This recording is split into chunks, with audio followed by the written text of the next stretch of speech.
భారత సైన్యంతో పాటుగా బెలూచిస్తాన్ లిబరేషన్ ఆర్మీ ఇప్పుడు పాకిస్తాన్ సైన్యానికి కొరకరాని కొయ్యగా మారాయా? భారత సైన్యంతో పాటుగా బెలూచిస్తాన్ లిబరేషన్ ఆర్మీ పేరు వింటేనే పాక్ సైన్యం వెన్నులో వణుకు మొదలవుతోందా అంటే అవుననే సమాధానం ఇస్తున్నారు కొంతమంది అంతర్జాతీయ నిపుణులు. దానికి కారణం కూడా లేకపోలేదు. భారత్లోని పెహల్గాంలో ఉగ్రదాడి తరువాత పాకిస్తాన్లో ఉన్నటువంటి కొన్ని ఉగ్రవాద సంస్థలు కూడా భయం గుప్పెట్లో బ్రతికాయి. ఎప్పుడు భారత్ ప్రతీకారం తీర్చుకుంటుందా అంటూ భయపడిన సందర్భాలను కూడా మనం చూసాం. అయితే ఈ పెహల్గాం ఉగ్రదాడికి భారత ప్రభుత్వం ఆపరేషన్ సింధూర్ పేరిట పాకిస్తాన్కి తగిన బుద్ధి చెప్పింది. ఆ తర్వాత ఆపరేషన్ సింధూర్కి ప్రతీకారంగా పాకిస్తాన్ భారత్లోని కొన్ని ప్రాంతాలలో దాడులు చేసేందుకు కూడా కుట్రలు పన్నింది. అయితే భారత సైన్యం, భారత త్రివిధ దళాలు ఆ కుట్రలను తిప్పికొట్టాయి. భారత్ పన్నినటువంటి పాకిస్తాన్ పన్నినటువంటి ఎత్తులను భారత్ చిత్తు చేసింది. ఒకవైపు భారత్ పాకిస్తాన్ల మధ్య యుద్ధ మేఘాలు కమ్ముకుంటున్నాయి, ఇక వరుస దాడులు జరుగుతున్నాయి, పాకిస్తాన్ పరిస్థితి అగమ్యగోచరంగా మారబోతుంది అంటూ అందరూ అనుకుంటున్నటువంటి నేపథ్యంలో భారత్కే భయపడుతున్నటువంటి పాకిస్తాన్కి బలూచిస్తాన్ లిబరేషన్ ఆర్మీ చావు దెబ్బ కొడుతూ ఉంది, దెబ్బ మీద దెబ్బ కొడుతూ ఉంది. కారణం ఏంటంటే బలూచిస్తాన్ లిబరేషన్ ఆర్మీ స్వతంత్రం కోసం పోరాడుతూ ఉంది. అందులో భాగంగానే పాకిస్తాన్ సైన్యం మీద మెరుపు దాడులు కూడా చేస్తూ ఉన్నారు. బలూచిస్తాన్ లిబరేషన్ ఆర్మీ చేసేటువంటి దాడులకి పాక్ సైన్యం అతలాకుతలం అవుతూ ఉంది, పాక్ సైన్యం చనిపోతూ ఉంది. బలూచిస్తాన్ లిబరేషన్ ఆర్మీ వాళ్ళు పాక్లోని కొన్ని ప్రాంతాలలో వారు రిమోట్ బాంబులను, ఆత్మహత్య డ్రోన్లను ప్రయోగించి పాక్ సైన్యం మీద విరుచుకుపడ్డారు. ఆ దాడుల్లో పాక్ సైన్యం కూడా హతమయ్యారు.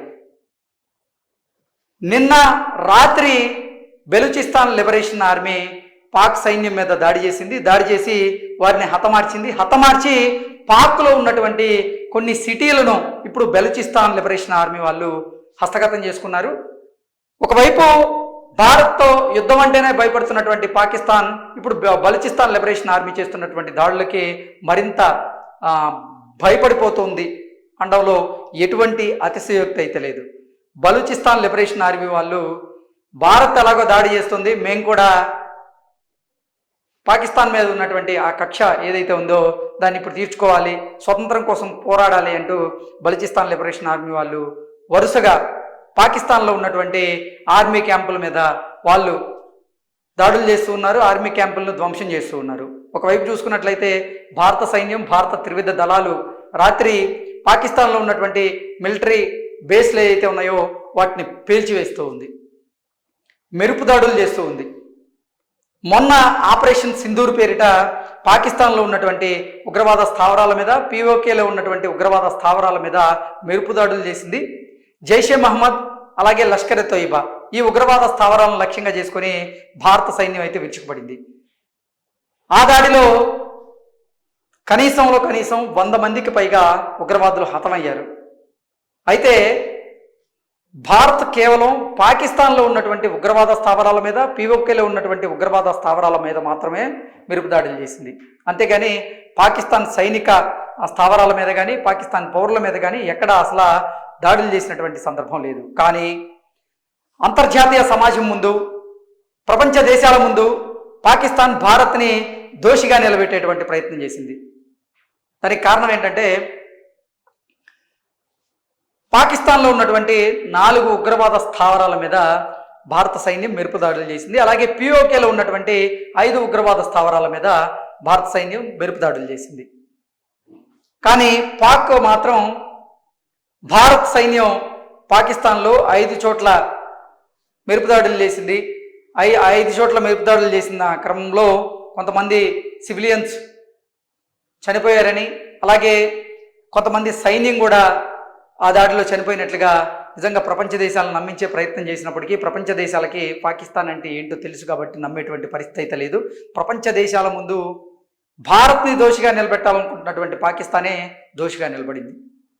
ఉగ్రవాదాన్ని పెంచి పోషిస్తున్న పాకిస్తాన్, ఉగ్రవాదులకు ఆయుధాలను సప్లై చేస్తున్న పాకిస్తాన్, ఉగ్రవాదులకు ఆర్థిక సహాయ సహకారాలను అందిస్తున్న పాకిస్తాన్, ఉగ్రవాద సంస్థలను ముందుండి నడిపిస్తున్నటువంటి పాకిస్తాన్ ఉగ్రదాడులు చేయిస్తూ ఆ ఉగ్రదాడులకు కారణం భారతే అంటూ అసలు నిజంగా ప్రపంచ దేశాల ముందు మాట్లాడేటువంటి ప్రయత్నం చేశాయంటే వాటి అంటే పాకిస్తాన్ కుటిల బుద్ధి ఏంటనేది మనకు స్పష్టంగా అర్థం చేసుకోవచ్చు.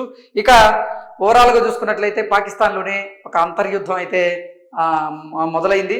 ఇప్పటికే పాకిస్తాన్ ఆర్మీ చీఫ్ మునీర్ అతన్ని అరెస్ట్ చేయడం జరిగింది. రహస్య స్థావరాలకి అతన్ని పంపించడం జరిగింది. పాకిస్తాన్ ఆర్మీ చీఫ్గా సిజేసిఎస్సి చెందినటువంటి ఒకతను బాధ్యతలు చేపట్టడం జరిగింది. వ్యూహాలు మార్చడం జరిగింది. ఉదయం నుంచి కూడా భారత సరిహద్దు ప్రాంతాల్లో ఉన్నటువంటి పంజాబ్, రాజస్థాన్ అలాగే జమ్మూ కాశ్మీర్లోని కొన్ని ప్రాంతాల మీద పాక్ సైన్యం అయితే కాల్పులకు తెగబడుతూనే ఉంది. భారత సైన్యం వారికి సరైనటువంటి సమాధానం చెప్తూనే ఉంది. S-400 ఒకటే నిన్న పాకిస్తాన్ ప్రయోగించినటువంటి 50 ఆత్మాహుతి డ్రోన్లను అలాగే కొన్ని మిసైల్స్ను కూడా ధ్వంసం చేసింది. దాంతోపాటుగా మన భారత వాయుసేన, భారత నౌకాదళ సేన ఇవన్నీ కూడా రంగంలోకి దిగాయి. రంగంలోకి దిగి కరాచీకి సంబంధించినటువంటి పోర్టులో మెరుపుదాడులు చేశాయి. కరాచీ పోర్టులో ఉన్నటువంటి నౌకలు కొన్ని ధ్వంసం అయ్యేవి పెద్ద ఎత్తున. అలాగే మిలిటరీకి సంబంధించినటువంటి మన భారత సైన్యం అయితే పాక్ మిలిటరీ క్యాంపులను కూడా ధ్వంసం చేసింది. ఇలా రకరకాలుగా చూసుకున్నట్లయితే నిన్న రాత్రి నుంచి చూసుకున్నట్లయితే భారత సైన్యం పాకిస్తాన్ మీద విరుచుకుపడింది. పాకిస్తాన్ చేసినటువంటి దుశ్చర్యలకి, దుస్సాహసాలకి పాకిస్తాన్ సైన్యానికి భారత బుద్ధి చెప్తూ ఉంది. Thank you so much.